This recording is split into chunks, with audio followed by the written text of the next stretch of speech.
Hydrogen परमाणु का रेखीय स्पेक्ट्रम।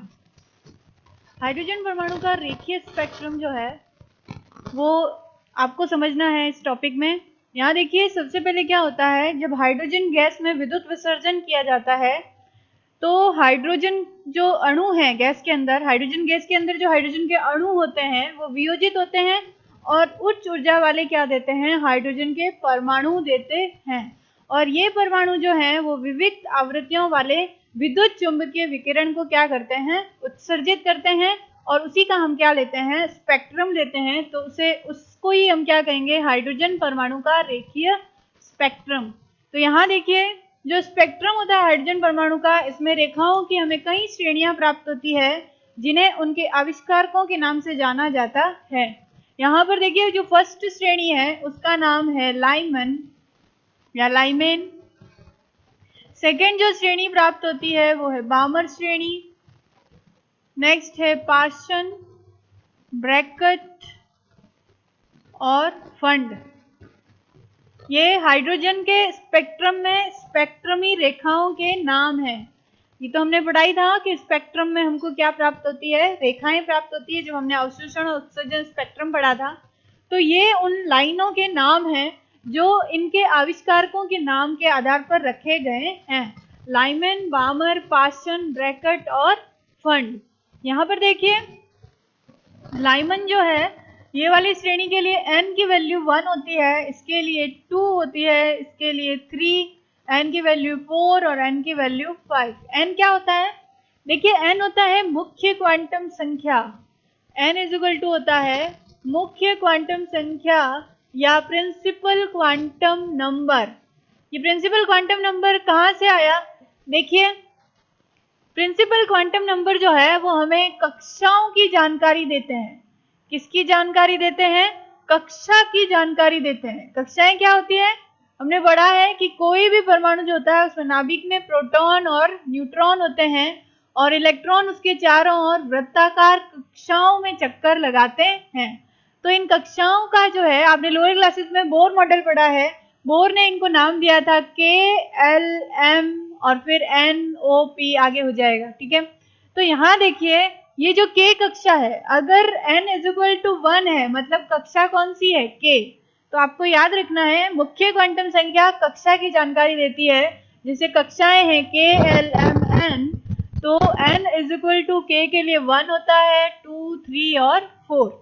समझ में आ गया, n क्या होता है, n है कक्षाओं की जानकारी देने वाला मुख्य क्वांटम संख्या, जिसकी वैल्यू k के लिए मुख्य क्वांटम संख्या की वैल्यू 1 होती है, l कोश के लिए 2 होती है, m कोश के लिए 3 होती है। कक्षा को ही कोश भी कहते हैं, स्थायी ऊर्जा स्तर या अनुमत ऊर्जा स्तर भी कहते हैं। ये सारे नाम कक्षा के लिए यूज में लिए जाते हैं। तो यहाँ देखिए, लाइमन श्रेणी जो है वो आपको यहाँ पर देखिए यूवी रीजन में प्राप्त होती है, यानी कि पराबैंगनी क्षेत्र में। ये आपको कहाँ मिलेगी, पराबैंगनी क्षेत्र में। अगर आप बामन श्रेणी की बात करें तो ये आपको दृश्य क्षेत्र में मिलेगी, यानी कि विजिबल रीजन में, ठीक है। पाशन जो है आपको अवरक्त क्षेत्र में मिलेगी, इसको इंग्लिश में कहते हैं इंफ्रारेड रीजन। तो ये भी अवरक्त में मिलती है और ये भी अवरक्त में मिलती है। ये भी क्वेश्चन पूछ लेते हैं, लाइमन श्रेणी किस क्षेत्र में मिलती है, पराबैंगनी क्षेत्र में, या बामर कहाँ मिलती है, दृश्य क्षेत्र में। बाकी तीनों कहाँ मिलेगी, अवरक्त क्षेत्र में आपको मिलेगी। यहाँ पर नेक्स्ट है, अगर आपको उसका स्पेक्ट्रम का डायग्राम बनाने को बोल दे तो आप इस तरह से हाइड्रोजन के स्पेक्ट्रम में इलेक्ट्रॉन के संक्रमण को बता सकते हैं। इस तरह से देखिए, यहाँ आपको एक स्पेक्ट्रम ड्रॉ करना पड़ेगा। यहाँ देखिए, ये क्या है आपकी n इज इक्वल टू 1 है, इसके बाद ये हो जाएगा n is equal to 2, n is equal to 3, n is equal to 4, n is equal to 5। जैसे जैसे आप ऊपर जाएंगे डिस्टेंस थोड़ा कम कर देंगे, क्योंकि n इज इक्वल टू 1 जो सबसे ग्राउंड स्टेट कहते हैं, इसको क्या कहते हैं, तलस्थ अवस्था या ग्राउंड स्टेट। किसको, n इज इक्वल टू 1 को। ये नाभिक के सबसे पास में होती है, नाभिक के क्या होती है, सबसे पास में होती है, और इसके लिए एनर्जी का मान नेगेटिव में होता है। सबसे ज्यादा नेगेटिव होता है। किसके लिए? n=1 के लिए। हम बोर मॉडल में सीखेंगे कि इसका वैल्यू नेगेटिव में क्यों होता है। यहाँ देखिए, अब आपको क्या करना है, सपोज n=1 है, यहाँ पर इलेक्ट्रॉन कहाँ से आ सकता है? देखो n=2 से आ सकता है, 3 से इलेक्ट्रॉन का संक्रमण हो सकता है, 4 से हो सकता है और 5 से हो सकता है। यहाँ पर देखिए 2 में कहाँ से आएगा? 3 से, 4 से और 5 से। आगे भी आप बना सकते हैं, बहुत सारी हो सकती है। यहाँ n=इंफिनिटी तक होती है।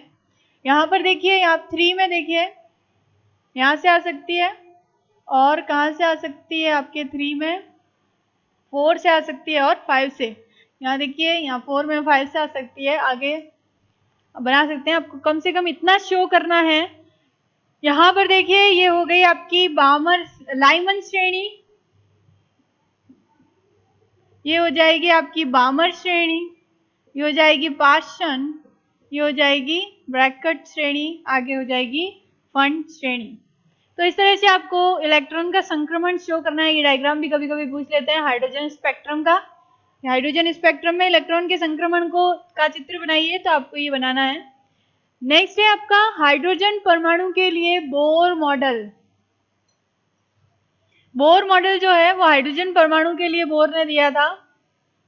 जो हाइड्रोजन या हाइड्रोजन के जैसे आयनों पर ही लागू होता है, जिनमें हाइड्रोजन के समान एक इलेक्ट्रॉन पाया जाता है। यानी कि बोर का मॉडल केवल 1 इलेक्ट्रॉन सिस्टम पर ही अप्लाई होता है। तो हाइड्रोजन परमाणु के लिए बोर मॉडल, सबसे पहले आपको इसके अभिग्रहित पूछ लेते हैं। बोर मॉडल के आप अभिग्रहित बताइए। तो इसमें पहला अभिग्रहित जो है वो ये है कि बोर ने ये बताया था कि हाइड्रोजन परमाणु में इलेक्ट्रॉन एक ही होता है। वो एक इलेक्ट्रॉन जो है वो हाइड्रोजन में नाभिक के चारों ओर वृत्ताकार कक्षाओं में क्या कर सकता है? घूम सकता है। लेकिन इन कक्षाओं की त्रिज्या और ऊर्जा सब कुछ क्या होती है? निश्चित होती है। यानी आप ये कह सकते हैं कि हाइड्रोजन परमाणु में इलेक्ट्रॉन जो है वो नाभिक के बाहर निश्चित ऊर्जा और निश्चित त्रिज्या वाले वृत्ताकार कक्षों में घूम सकता है या चक्कर लगा सकता है। और इन कक्षाओं को उन्होंने स्थायी अवस्था या अनुमत ऊर्जा स्तर कहा था, या कक्षा कहते हैं इसको। तो यह है आपका फर्स्ट। नेक्स्ट सेकंड है पॉइंट आपका कि जब इलेक्ट्रॉन निम्न ऊर्जा स्तर से उच्च ऊर्जा स्तर में जाता है, ये हमने बताया इस तरह से ऊर्जा स्तर होते हैं। जो कक्षाएं हैं इन्हीं को हम क्या कहते हैं? ऊर्जा स्तर कहते हैं। तो यहाँ इसने ये बताया कि अगर कोई इलेक्ट्रॉन निम्न ऊर्जा स्तर, यानी कि सपोज कि n=1 से n=2 में जा रहा है, तो जब इलेक्ट्रॉन निम्न ऊर्जा स्तर से उच्च ऊर्जा स्तर में जाएगा तब तो क्या होगा? ऊर्जा का अवशोषण करेगा। क्या करेगा वो? ऊर्जा का अवशोषण करेगा। ऐसा क्यों होगा?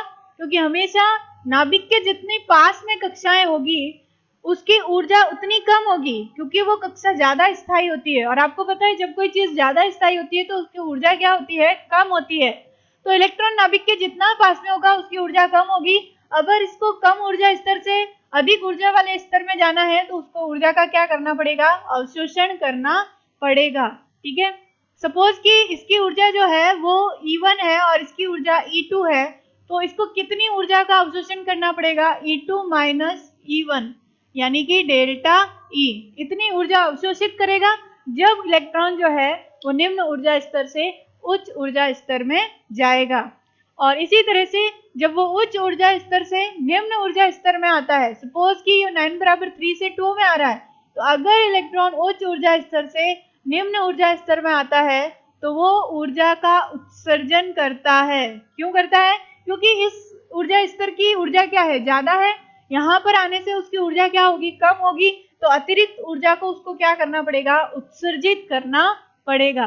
तो ये है आपका सेकेंड पॉइंट कि इलेक्ट्रॉन जब निम्न ऊर्जा स्तर से उच्च ऊर्जा स्तर में संक्रमण करता है तो इलेक्ट्रॉन ऊर्जा को अवशोषित करता है, और उच्च ऊर्जा स्तर से जब निम्न ऊर्जा स्तर में संक्रमण करता है तो ऊर्जा का उत्सर्जन करता है।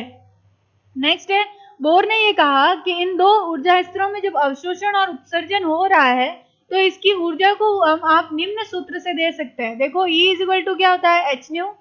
तो न्यू इज इक्वल टू हो जाएगा डेल्टा ई अपॉन एच।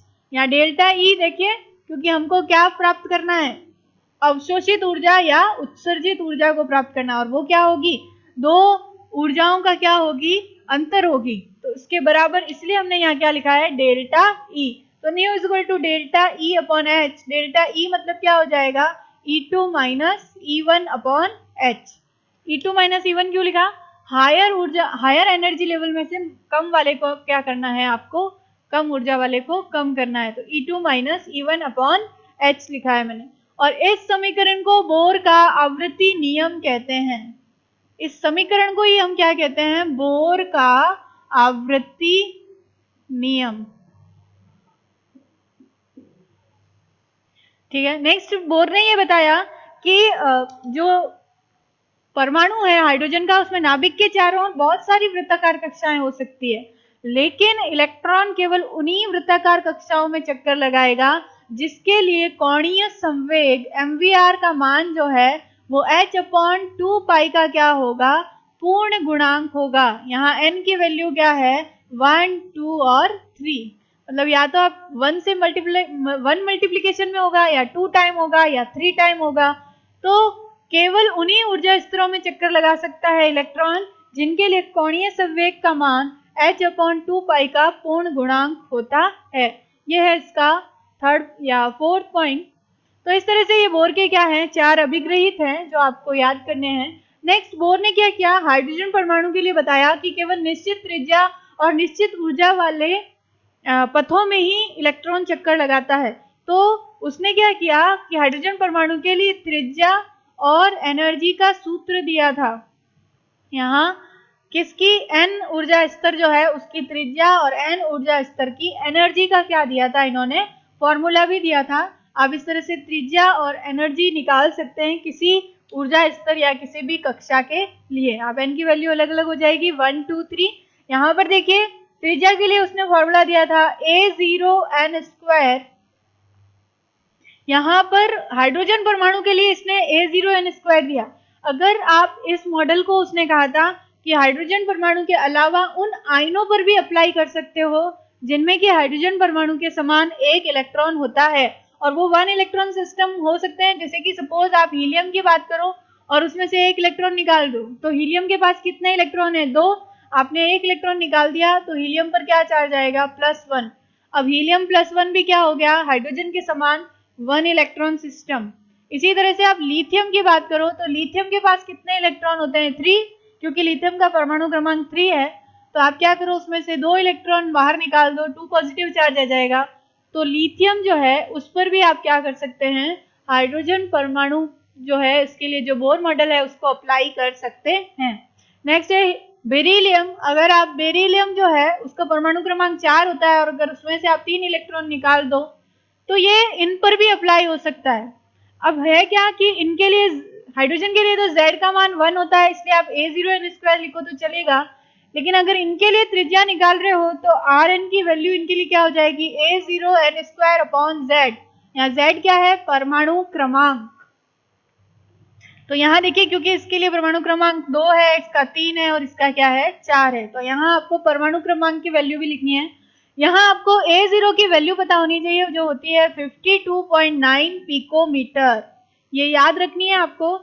तो त्रिज्या के फॉर्मूले में जो A0 लिखा हुआ है उसकी वैल्यू है 52.9 पिकोमीटर।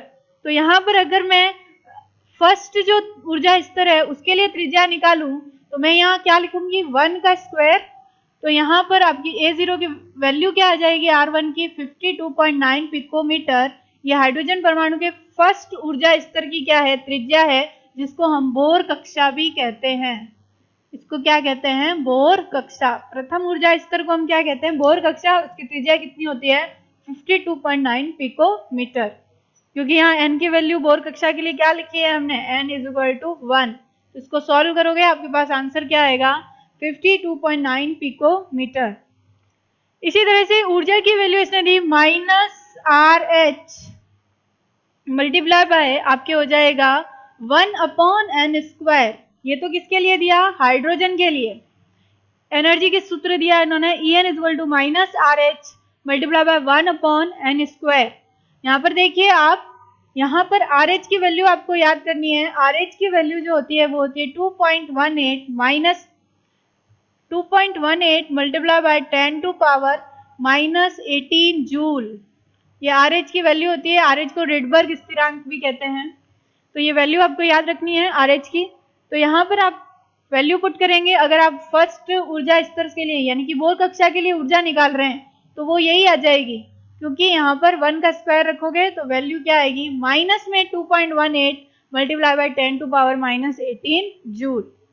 यहाँ पर देखिए आप, अगर आपको इन तीनों में से किसी के लिए एनर्जी पूछे तो फॉर्मूले में थोड़ा सा चेंज करना है और आपको लिखना है En equal to minus RH multiply by हो जाएगा ये Z square upon N square. ये फॉर्मूला आप एनर्जी का अप्लाई करेंगे किन के लिए, हाइड्रोजन के अलावा अगर आप हीलियम +1, लिथियम +2 या बेरिलियम +3 के लिए ऊर्जा फाइंड कर रहे हैं किसी वृत्ताकार कक्षा के लिए। तो यहाँ Z का मतलब क्या है, परमाणु क्रमांक। Z इज इक्वल टू क्या होता है, परमाणु क्रमांक या परमाणु संख्या, जो कि प्रोटॉन की संख्या के बराबर होती है। हम प्रीवियस क्लासेस में पढ़ चुके हैं। तो इस तरह से आप हाइड्रोजन परमाणु और हाइड्रोजन के समान ही 1 इलेक्ट्रॉन सिस्टम पर बोर मॉडल को एक्सप्लेन कर सकते हैं। यहाँ पर एक और बात है, अब एनर्जी की वैल्यू माइनस में क्यों लिए, क्योंकि यहाँ पर हम क्या मानते हैं कि कक्षाएं जो होती है वो अनंत तक होती है, और जब नाभिक से एकदम फ्री हो जाता है इलेक्ट्रॉन तो उसको हम इन्फिनिटिव मान लेते हैं, अनंत पर है वो, और इस अनंत की ऊर्जा जो है इसको 0 मान लिया गया है। अब आप देखिए, जैसे जैसे इलेक्ट्रॉन नाभिक के पास में आता जाएगा वैसे वैसे उसकी ऊर्जा क्या होती जाएगी, कम होती जाएगी, क्योंकि इलेक्ट्रॉन जो है नाभिक के आकर्षण बल में आएगा तो वो स्थायित्व को प्राप्त करने लगेगा। तो जितना इलेक्ट्रॉन पास में आएगा वैल्यू 0 से क्या होती जाएगी, कम होती जाएगी, क्योंकि स्थायित्व बढ़ेगा। तो जितना पास में आएगा उतनी वैल्यू क्या होती जाएगी, नेगेटिव। और इसलिए मैं कह रही हूँ कि जो n इक्वल टू 1 है उसके लिए एनर्जी की वैल्यू सबसे ज्यादा नेगेटिव होगी और सबसे ज्यादा स्थायी होगा यहाँ पर इलेक्ट्रॉन, और इसीलिए इसको ग्राउंड स्टेट या तलस्थ अवस्था कहते हैं। और इसीलिए हम एनर्जी की वैल्यू किस में लेते हैं, नेगेटिव में, क्योंकि हमने अनंत की वैल्यू क्या मान ली है, 0 मान ली है।